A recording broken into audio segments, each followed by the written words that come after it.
तो आज हम बात कर रहे हैं एयर इंडिया की एक हालिया उड़ान के बारे में जिसमें एक गंभीर स्थिति बन गई थी। हाँ, वो बर्मिंघम से दिल्ली वाली फ्लाइट AI-114 की बात कर रहे हैं आप। जी, उसमें उड़ान के दौरान ही बम होने की धमकी मिली। ये अपने आप में ही काफी चौंकाने वाली खबर है।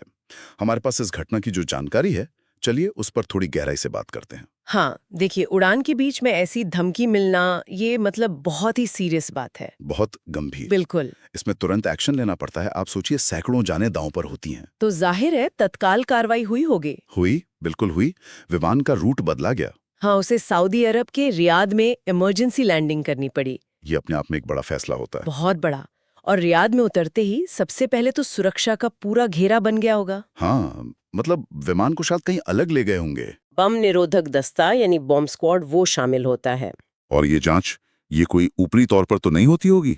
नहीं नहीं, कतई नहीं। ये बहुत सघन तलाशी होती है पूरे विमान की, मतलब चप्पे चप्पे की। केबिन, कॉकपिट, कार्गो होल्ड, यात्रियों का सामान, सब कुछ। ओहो। हाँ, स्निफर डॉग्स होते हैं, डिटेक्टर होते हैं। इसमें अच्छा खासा वक्त लगता है, कई घंटे मानकर चलिए। कोई भी रिस्क नहीं लिया जा सकता। समझ गया। तो ये घंटों की तलाशी चली और फिर क्या निकला? नतीजा क्या रहा? देखिए, जैसा कि अक्सर ऐसी धमकियों में होता है, जांच में कुछ भी संदिग्ध नहीं मिला। अच्छा, मतलब ये झूठी धमकी थी। हाँ बिल्कुल, एक होक्स कॉल जिसे कहते हैं। सबसे बड़ी राहत की बात ये थी कि सभी यात्री, सभी क्रू मेंबर्स वो पूरी तरह से सुरक्षित थे। चलिए, ये सुनकर बहुत सुकून मिला कि सब सुरक्षित रहे। लेकिन दिमाग में ये सवाल आता है कि आखिर कोई ऐसा क्यों करता है? क्या ये सिर्फ शरारत है? देखिए, इसे सिर्फ शरारत कहना शायद ठीक नहीं होगा। हाँ, ये राहत की बात है कि खतरा असली नहीं था, लेकिन इसके परिणाम बहुत गंभीर होते हैं। हाँ, वो तो है। पहली बात तो यात्रियों को जो परेशानी हुई, जो डर उनके मन में बैठा, वो बहुत बड़ी बात है। हवाई यात्रा को लेकर एक असुरक्षा की भावना। और एयरलाइन के लिए? उनके लिए तो ये एक बड़ा सिरदर्द बन गया होगा, आर्थिक तौर पर भी। बिल्कुल। जरा सोचिए, एक इंटरनेशनल फ्लाइट को डाइवर्ट करना कितना खर्चा आता है। अतिरिक्त ईंधन, रियाद में लैंडिंग चार्जेस, हैंडलिंग फीस। हाँ, और फिर आगे की फ्लाइट्स में देरी। सही कहा।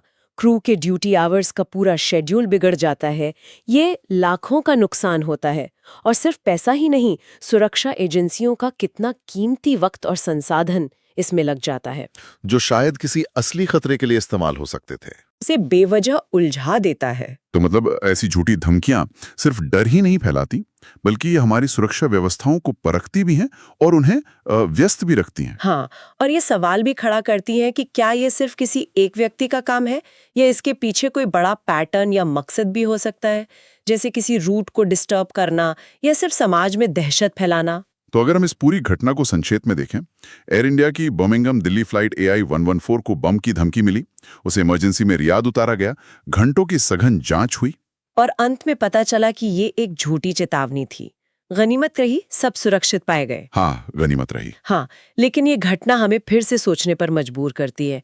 हमारी हवाई सुरक्षा व्यवस्थाएं कितनी भी मजबूत क्यों ना हो, कहीं एक झूठी कॉल करके पूरे सिस्टम को घंटों के लिए बाधित कर सकता है, आर्थिक नुकसान पहुंचा सकता है, लोगों में डर फैला सकता है। ये बात तो है। तो ये सिर्फ एक सुरक्षा प्रोटोकॉल की चुनौती नहीं है, ये शायद समाज में पनपती किसी गहरी चीज की तरफ भी इशारा करती है।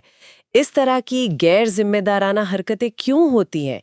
क्या तकनीक ऐसी धमकियों के स्रोत को पकड़ने में और बेहतर हो सकती है? इस पर सोचना जरूरी है।